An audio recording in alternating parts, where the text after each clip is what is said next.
हरि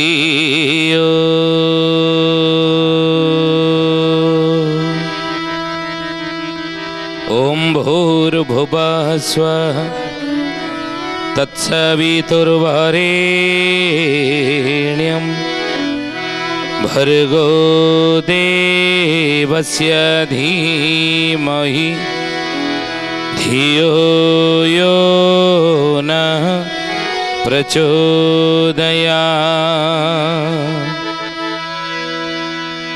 नमस्ते अच्युतानन्दं नमस्ते जगन्नाथाय नमो जसवन्तानन्दं बलराम नमो नमः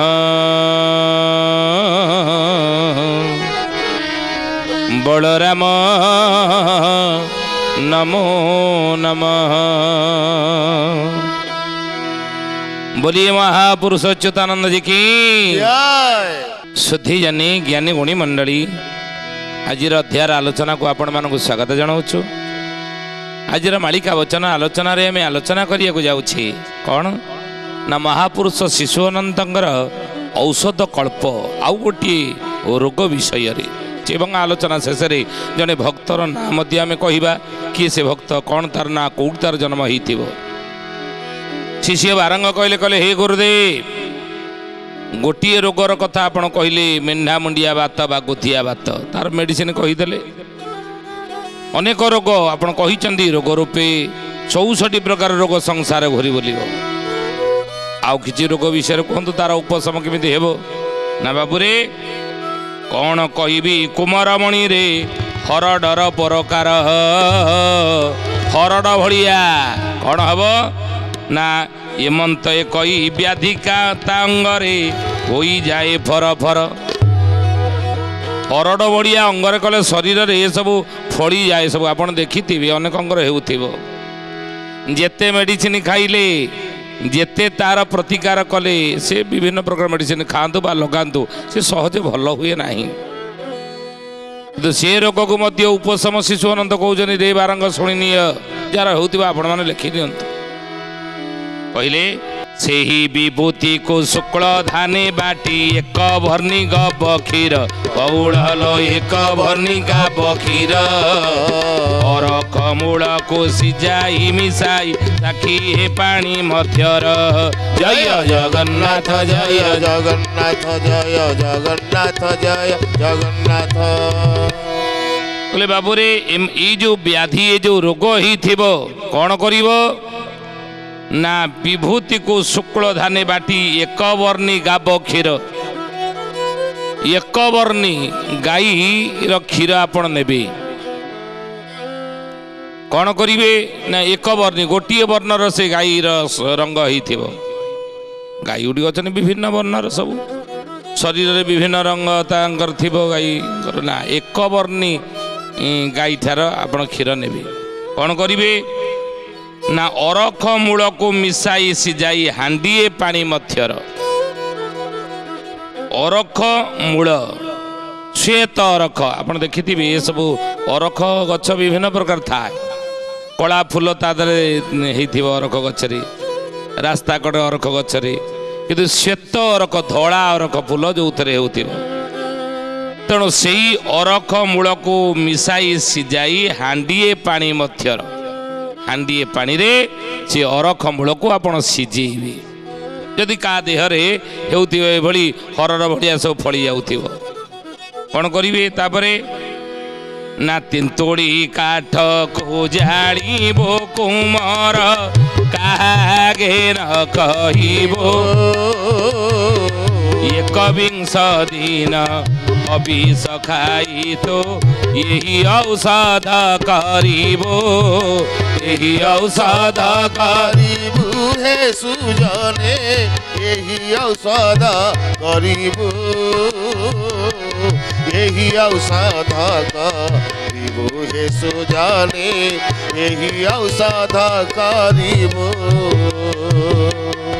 कहले तेंतुली काठ को जालिबो कोमर कहा आगे न कहू जो हांडीए पानी रे आमे अरख मूल को सिझेबा ता तेंतुली काठरे से कौन पानीटा फुटवा दरकार बा से चुलीटी अन्य काठ नुह तेंतुली काठ तेंतुली काठ को जालिबो कोमर कहा आगे न कहू का आगे कहू ना गुप्त रे काम कर तापरे 21 दिन हबिष खाई तो यही औषध करू 21 कहले केते ना 21 दिन मन रखते एक कथा 21 दिन हबिष आपण ग्रहण करेंगे आमिष खाइबे ना पियासुण कथा तो छाड़ हबिष खाइबू 21 दिन ये औषध तो तैयारी करेंगे कहले बोइले व्याधि रे नाश होई जीव सपतम दिन सार सपतम दिन सार हे सुजने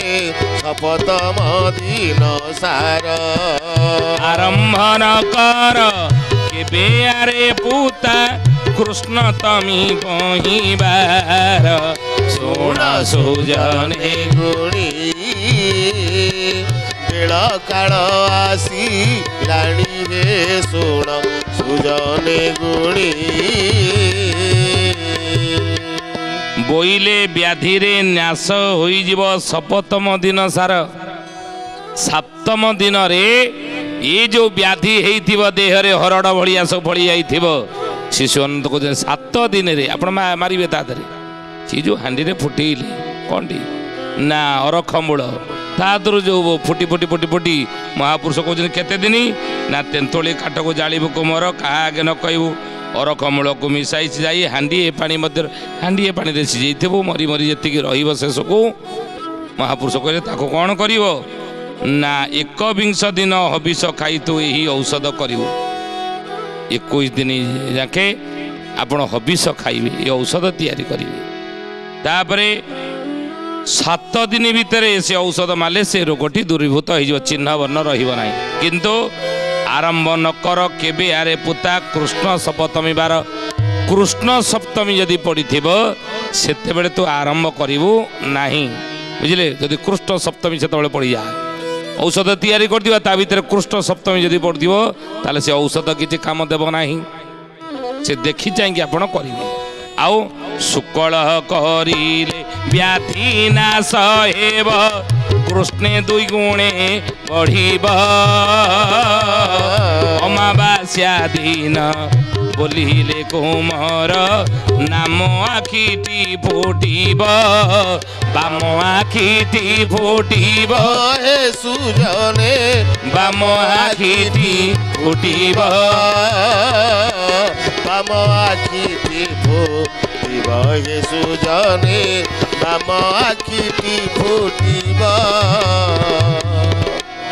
शुक्ल जगिले व्याधि नाश हेब कृष्णे 2 गुण बढ़िब ता माने कौन बोलिए महापुरुष शिशु अनंत की ज्ञानी गुणी मंडली सुथी जाने देहरे फड़ी जाउतिबो हरड़ भलिया आ ताहा केबेले भल हेउनथिबो जेते मेडिसिन खाइले एवं मेडिसिन लगेइले महापुरुष कहिले जे शुक्ल करिले व्याधि नाश हेब कृष्णे 2 गुणे बढ़िब शुक्ल पक्षर जदि औषधटा आपण तैयारी करिवे ताले से रोगटी नाश हेइ जिवो किंतु कृष्ण पक्ष आउ सप्तमी तिथि जदि करिवे महापुरुष को जन कहले बाबू रे कौन हम ना 2 गुण ये व्याधि बढ़ी जीव 2 गुण ये रोगटा बढ़िव देह सारा बढ़ी जीव अमावास्या दिन बोइले कुमर आ कौन हम ना बाम आखिटी फुटिब अरक गछ आपण जानिछंदी अरक क्षीर अरक पत्र खाइले आखि नष्ट हो जाए तेणु से अरख मूल को जदि आम सिझेबा ताले महापुरुष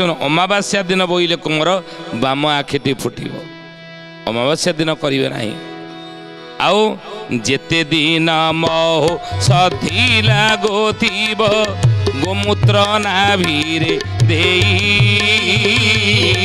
अल्प काल रे आखि नाश हेब अज्ञानी अनंत कही अज्ञानी अनंत कही हे सुजने अज्ञानी अनंत कही अज्ञानी अनंत कही हे सुजने ଅଜ୍ଞାନୀ ଅନନ୍ତ କହି। ମହାପୁରୁଷ ଶିଶୁ ଅନନ୍ତ କହୁଛନ୍ତି, କହିଲେ ହେ ବାରଙ୍ଗ, ଯେତେ ଦିନ ମହୋଷଧି ଆପଣ ଲଗାଉଥିବେ ଗୋମୂତ୍ର ନାଭିରେ ଦେଇ, ଗୋମୂତ୍ର କ'ଣ କରିବେ ନା ତାକୁ ଟିକେ ନାଭିରେ ଆପଣ ଦେଉଥିବେ, ସବୁଦିନ ଗୋମୂତ୍ରକୁ ନାଭିରେ ଦେଉଥିବେ। ନାଭିରେ କହିଲେ ନାଇରେ ଲଗାଉଥିବେ। ଆଉ କଳ୍ପ ଅଳ୍ପ କାଳରେ ଆଖି ନାଶ ଯିବ ଅଜ୍ଞାନୀ ଅନନ୍ତ କହି। ଅଳ୍ପ କାଳରେ ଏ ରୋଗଟି ନାଶ ହେଇଯିବ କହିଲେ। ଏହା ପରେ ପୋତା 64ଟି କଳ୍ପ ବୁଝାଇବା ନିରନ୍ତର। ଯେଉଁ କଳ୍ପ ଖାଇ ଶ୍ରୀନାରଦ ମୁନି ହୋଇଗଲେ ଅଜରାମର, ହୋଇଗଲେ ଅଜରାମର। ହେ ସୁଜନେ ହୋଇଗଲେ ଅଜରାମର, ହୋଇଗଲେ ଅଜାମର। ହେ ସୁଜନେ ହୋଇଗଲେ ଅଜାମର। କହିଲେ ଯେଉଁ କଳ୍ପ ଖାଇ ଶ୍ରୀ ନାରଦ ମୁନି ହୋଇଗଲେ ଅଜରାମର, ନାରଦ ଅଜରାମର ହେଇଗଲେ, ଅମର ହେଇଗଲେ, ଯାହାକୁ ଖାଇ ମୁଁ ସେଇଭଳି କିଛି ବତଉଛି। ଏ ବାରଙ୍ଗ ଶୁଣିନିଅ, କ'ଣ ନା ଚିରଞ୍ଜୀବୀ ହେବେ, ମୃତ୍ୟୁ ଶୀଘ୍ର ଆସିବ ନାହିଁ, ବାର୍ଦ୍ଧକ୍ୟ ପର୍ଯ୍ୟନ୍ତ ଯୁବକ ହେଇକି ରହିବା, ବାର୍ଦ୍ଧକ୍ୟ ପର୍ଯ୍ୟନ୍ତ ଯୁବ ସୁଲଭ ଠାଣି ଆମଠାରେ ରହିବ। କ'ଣ ସିଏ ନା ବାବୁରେ, ଯେ କ'ଣ କରିବ, ବାରିରୁ ଅଁଳା ପକ୍ଷୀ ଦେବ ସେହି 7 ଦିନେ ଶେଷ ହେବ। ଯାଉ ଧାନ ଜଳ ପଦାନ ଛୁଇଁବେ 32 ଦିନ ସମ୍ଭବ, 32 ଦିନ ସମ୍ଭବ। ହେ ସୁଜନେ 32 ଦିନ ସମ୍ଭବ, 32 ଦିନ ସମ୍ଭବ। ହେ ସୁଜନେ 32 ଦିନ ସମ୍ଭବ। 1000 ଅଁଳା ଭକ୍ଷୀ ଦେବ ସେହି 7 ଦିନେ ଶେଷ ହେବ। ଅଁଳା ଫଳ ଆପଣ ଜାଣିଥିବେ, ସେ ଅଁଳା ଫଳକୁ 7 ଦିନରେ ଯିଏ ଖାଇକି ଶେଷ କରିଦେବ। କେତେ ଅଁଳା ଫଳକୁ? 1000 ଅଁଳା। ବୁଝିଲେ? ଆପଣ କରିବେ ନାହିଁ, ଖାଲି ଜାଣିଥାନ୍ତୁ। ତା ପାଇଁ ମାର୍ଗଦର୍ଶକଙ୍କର ପରାମର୍ଶ ଆପଣ ନେବା ଦରକାର। ଯିଏ ଅଭିଜ୍ଞ ଏ ବିଷୟରେ ତାର ପରାମର୍ଶ ଆପଣ ନେବେ। 1000 ଅଁଳା ଭକ୍ଷୀ ଦେବ ଯେହି 7 ଦିନେ ଶେଷ ହେବ, 7 ଦିନ ଭିତରେ ଶେଷ କରିଦେବେ। ଆଉ ଯାଉ ଧନ ଧାନ ଜନ କଦାନ ଛୁଇଁବେ 32 ଦିନ ସମ୍ଭବ। ଯାଉ ଧନ ଜନ କଦାନ ଛୁଇଁବେ 32 ଦିନ ସମ୍ଭବ। ବ୍ରହ୍ମଚାରୀ ବ୍ରତ ଆଚରିଥିବ ସେ 9 ବର୍ଷ ପର୍ଯ୍ୟନ୍ତ। 18 ଲକ୍ଷଟି ଗୋପାଳ ତାରକ ଜପୁଥିବେ ଅବିରତ, ଆଉ ଜପୁଥିବେ ଅବିରତ। ହେ ସୁଜନେ ଜପୁଥିବେ ଅବିରତ, ଜପୁଥିବେ ଅବିରତ। ହେ ସୁଜନେ ଜପୁଥିବେ ଅବିରତ। ଜ୍ଞାନୀ ଗୁଣୀ ମଣ୍ଡଳୀ ସୁଧୀଜନେ ମହାପୁରୁଷ ଶିଶୁ ଅନନ୍ତ ମାଳିକାର ନାମ ହେଲା ପଠାମଡ଼ାଣ। ଶିଷ୍ୟ ବାରଙ୍ଗ ଆଗରେ କହୁଛନ୍ତି, ଯୁବକ ହେଇକି ବୃଦ୍ଧ ପର୍ଯ୍ୟନ୍ତ ଆପଣ ରହିବେ, ମରିବା ପର୍ଯ୍ୟନ୍ତ ଯୁବକ ହେଇକି ରହିବେ, ଯୁବ ସୁଲଭ ଠାଣି ଭିତରେ ରହିବ। ଆଉ ଅଜରାମର ହେଇଯିବ। ଅଜରାମର କହିଲେ କ'ଣ ଅମର ଯିବ, ମୋଟେ ମରିବନି ନା, ସେ କଥା ନୁହେଁ। ଯେ 100 ବର୍ଷ ପର୍ଯ୍ୟନ୍ତ ଏମିତି ବି ଲୋକ ଅଛନ୍ତି 120, 130 ବର୍ଷ ବଞ୍ଚୁଛନ୍ତି, କିନ୍ତୁ ସେତେବେଳେ କାନକୁ ଶୁଭା ଯାଉନି, ଆଖିକି ଭଲ ଦେଖାଯାଉନଥିବ, ସେମିତି ନୁହଁ। 127 ହେବା, କିନ୍ତୁ ଯୁବକ ସୁଲଭ ଗୁଣ ଶରୀରରେ ରହିବ। ତାକୁ କହନ୍ତି ଚିରଞ୍ଜୀବୀ। ତେଣୁ କେମିତି ନା 9 ବର୍ଷ ପର୍ଯ୍ୟନ୍ତ ବ୍ରହ୍ମଚାରୀ ବ୍ରତ ପାଳନ କରିବା, ବ୍ରହ୍ମଚର୍ଯ୍ୟ ପାଳନ କରିବା, ଔଷଧ ଫଳ ଦେବ, କାମ ଦେବ। ବୋଲି ମହାପୁରୁଷ ଶିଶୁ ଅନନ୍ତ କି କହିଲେ, ବ୍ରହ୍ମଚାରୀ ବ୍ରତ ଆଚରିଥିବ ସେ 9 ବର୍ଷ ପର୍ଯ୍ୟନ୍ତ। 9 ବର୍ଷ ପର୍ଯ୍ୟନ୍ତ ବ୍ରହ୍ମଚର୍ଯ୍ୟ ବ୍ରତ ପାଳନ କରିଥିବ ଯିଏ ଇ ଔଷଧ ତା ପାଇଁ ଅମୃତ ତୁଲ୍ୟ ହେବ। ଏଇ ଯେଉଁ ଔଷଧଟି ଆମେ ଆଲୋଚନା କଲେ କାମ ଦେବ, ତାର ଉପକାରରେ ଆସିବ, ଫଳ ଦେବ।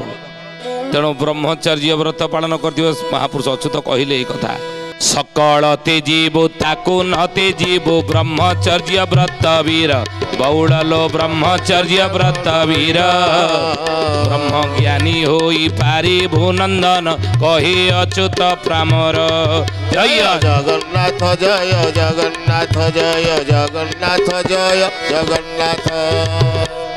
ସକଳ ତେଜିବୁ ତାକୁ ନ ତେଜିବୁ ବ୍ରହ୍ମଚର୍ଯ୍ୟ ବ୍ରତ ବୀର କହିଲେ ସବୁ ତ୍ୟାଗ କରିଦେଇ ପାରିବୁ, ସବୁ ଛାଡ଼ିଦେବୁ, କିନ୍ତୁ ତାକୁ ଛାଡ଼ିବୁ ନାହିଁ, ତାକୁ ତେଜିବୁ ନାହିଁ। ସାଧାରଣତଃ 10-12 ବର୍ଷର ବୟସର ପିଲାମାନେ ଏଇଭଳି ବିବାହ ପର୍ଯ୍ୟନ୍ତ ଏ ବ୍ରତ ପାଳନ କରିବା ଦରକାର। କାହିଁକି ନା ବ୍ରହ୍ମଚର୍ଯ୍ୟ ବୟସରେ ସବୁ ଜିନିଷ ଆମେ ଗ୍ରହଣ କରିବା ଦରକାର।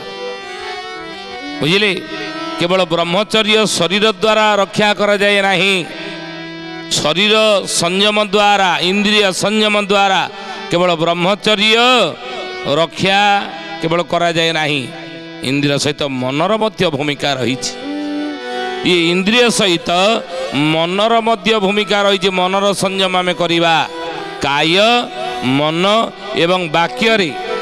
ମହାପୁରୁଷ ଅଚ୍ୟୁତାନନ୍ଦ କହୁଛନ୍ତି, ରେ କଳିଯୁଗର ମଣିଷ, ରେ ଯୁବକ ମାନେ, ଏ ବ୍ରହ୍ମଚାରୀ ମାନେ, ତୁମେ କାୟ କହିଲେ ଶରୀର ଦ୍ୱାରା, କାୟ ଏବଂ କାୟ ବାକ୍ୟ, ବାକ୍ୟରେ କାୟ ଏବଂ ମନ, କାୟ ମନ, ମନରେ ମଧ୍ୟ କୁଚିନ୍ତା କରିବା ନାହିଁ, ଖରାପ ଚିନ୍ତା କରିବା ନାହିଁ, ଖରାପ କଥା ଭାବିବା ନାହିଁ।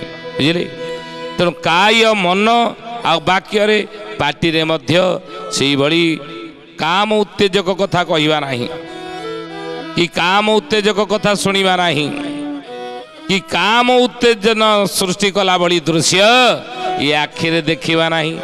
ବ୍ରହ୍ମଚାରୀ ମାନେ ଏଇ ନିୟମ ପାଳନ କରିବା ଦରକାର। ଖାଲି ଶରୀର ଦ୍ୱାରା ବ୍ରହ୍ମଚର୍ଯ୍ୟ ବ୍ରତ ପାଳନ କଲେ ହେବ ନାହିଁ, କାୟ ମନ ବାକ୍ୟରେ ପାଳନ କରିବା ଦରକାର। ତେଣୁ ସକଳ ତେଜିବୁ ତାକୁ ନ ତେଜିବୁ ବ୍ରହ୍ମଚର୍ଯ୍ୟ ବ୍ରତ ବୀର ଇଏ ବ୍ରହ୍ମ ଜ୍ଞାନୀ ହୋଇ ପାରିବୁ ନନ୍ଦନ କହେ ଅଚ୍ୟୁତ ପାମର। ବ୍ରହ୍ମଜ୍ଞାନୀ ହେଇପାରିବୁ, ଭଗବାନଙ୍କ ସହିତ କନେକ୍ସନ ଲାଗିଯିବ। ଆଖିରେ ଆଖି ମିଶେଇ ତୁ କଥା କହିବାର ତୋ ଭିତରେ ଉମଙ୍ଗ ଆସିଯିବ, ତୋ ଭିତରେ ସେଭଳି ପ୍ରାଣ ଶକ୍ତି ଆସିଯିବ। ଏବଂ ସେ ଯାହା ଚାହିଁବ ସେ ଲୋକ, ଯେଉଁ ଲୋକ ସଂସ୍ପର୍ଶରେ ସେ ଆସିବ, ଯାହାକୁ ଯାହା କହିବ ଏଇଆ କର, ସେ କରିବାକୁ ବାଧ୍ୟ ହେବ। ଆଖିରେ ଆଖି ମିଶେଇ ଯଦି କହିଦେବ, ଇ ଶକ୍ତିପାତ ହେଇଥାଏ। ବ୍ରହ୍ମଚର୍ଯ୍ୟ ଧାରଣ କରିବାର ଇଏ ହେଉଛି କ'ଣ ନା ଅଲୌକିକତା। ତେଣୁ ମହାପୁରୁଷ ସେଇ କଥା କହୁଛନ୍ତି, ବାବୁରେ ବ୍ରହ୍ମଚାରୀ ବ୍ରତ ଆଚରିବ ସେ ହୋ 9 ବର୍ଷ ପର୍ଯ୍ୟନ୍ତ 18 ଲକ୍ଷଟି ଗୋପାଳ ତାରକ ଜପୁଥିବେ ଅବିରତ, ଆଉ ଜପୁଥିବେ ଅବିରତ ହେ ସୁଜନେ ଜପୁଥିବେ ଅବିରତ, ଜପୁଥିବେ ଅବିରତ ହେ ସୁଜନେ ଜପୁଥିବେ ଅବିରତ। କ'ଣ କରିବ ନା 18 ଲକ୍ଷଟି ଗୋପାଳ ତାରକ ଜପୁଥିବେ ଅବିରତ। 18 ଲକ୍ଷ ଛୋଟିଆ ନୁହଁ, ଗୋପାଳ ମନ୍ତ୍ରକୁ ଜପ କରିବ। 18 ଲକ୍ଷଟି ଗୋପାଳ ତାରକ ଜପୁଥିବେ ଅବିରତ। ଗୋପାଳ ମନ୍ତ୍ରଟିକୁ, ଭଗବାନଙ୍କ କୃଷ୍ଣଙ୍କର ମନ୍ତ୍ରଟିକୁ ଗୋପାଳ ମନ୍ତ୍ର ଗୋଟେ ରହିଛି। ତେଣୁ ତାକୁ ତୁ କେତେ ନା 18 ଲକ୍ଷ ମନ୍ତ୍ର ନିଷ୍ଠାପର ଭାବରେ ଶୁଦ୍ଧପୁତ ହେଇ ଧୁଆ ପୋଷାକ ପିନ୍ଧି ପ୍ରତିଦିନ ଜପ କରିବ। ଆଉ କ'ଣ କରିବ କହିଲେ, ଇଖୁର ସ୍ନାନ କରିବ ଆପଣେ ଚତୁଷ୍ଷଷ୍ଠୀ ଦିନେ ସାର, ଚତୁଷ୍ଷଷ୍ଠୀ ଦିନେ ସାର ହେ ସୁଜନେ ଚତୁଷ୍ଷଷ୍ଠୀ ଦିନେ ସାର।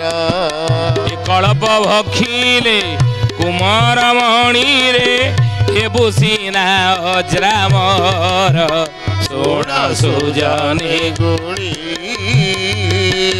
ବେଳ କାଳ ଆସିଲାଣି ହେ ଶୁଣ ସୁଜନେ ଗୁଣି। ଶିଶୁ ଆନନ୍ଦ କହିଲେ ହେ ବାରାଙ୍ଗ ଇଖୁ ରସ ସ୍ନାନ କରିବ ଆପଣି ଚତୁଷ୍ଷଷ୍ଠୀ ଦିନେ ସାର। ବୁଝିଲେ ଚତୁଷ୍ଷଷ୍ଠୀ କହିଲେ କ'ଣ 64 ଦିନ 64 ଦିନ ଇଖୁ ରସ। ଅନେକ ଅଛନ୍ତି ଗାଧେଇଲା ବେଳେ ପାଣିରେ ଟିକେ ଗୋଲାପ ପକେଇକି ଗାଧାନ୍ତି ଗୋଲାପ ଜଳ ପକେଇକି ଗାଧାନ୍ତି। କିଏ କ୍ଷୀର ସ୍ନାନ କରନ୍ତି ପାଣିରେ କ୍ଷୀର ଢାଳି ଦିଅନ୍ତି କ୍ଷୀରରେ ଗାଧାନ୍ତି। ଦଧି ସ୍ନାନ କରନ୍ତି ଦହିରେ ଗାଧାନ୍ତି। ଘୃତ ସ୍ନାନ କରନ୍ତି ନାଇଁ। କିନ୍ତୁ ମହାପୁରୁଷ ଶିଶୁ ଆନନ୍ଦ କହିଲେ ଯଦି ଅଜରାମର ହେବାକୁ ଚାହୁଁଛୁ ଚିରଞ୍ଜୀବୀ ହେବାକୁ ଚାହୁଁଛୁ ବୁଢ଼ା ହେବା ଯାଏ ଯଦି ଯୁବକ ସୁଲଭ ଗୁଣ ତୋ ଭିତରେ ରହିବ ଯୁବକର ଉମଙ୍ଗ ରହିବ ଯଦି ଏ କଥା ଚାହୁଁଛୁ ନା ତାହେଲେ କ'ଣ କରିବୁ ଇଖୁ ସ୍ନାନ କରିବୁ।